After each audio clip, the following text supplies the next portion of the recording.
एसएचइएल को चार्ट हेर्ने हो भने चाहिँ एक लेभलको ग्यापमा आइसकेको छ है। हाम्रो यो लगभग ग्याप चाहिँ फिल भइसकेको छ।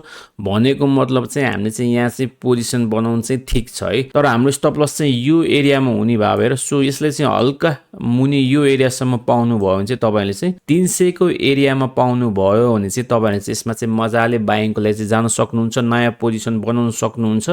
अनि तपाईहरुसँग छ भने चाहिँ होल्ड पनि गर्नु होला भने चाहिँ अनि स्टप लस चाहिँ तपाईहरुले चाहिँ यो 280 लाई चाहिँ तपाईहरुले चाहिँ स्टप लस राख्न सक्नुहुन्छ भने चाहिँ अनि टार्गेट चाहिँ तपाईहरुको चाहिँ 360 हुन्छ।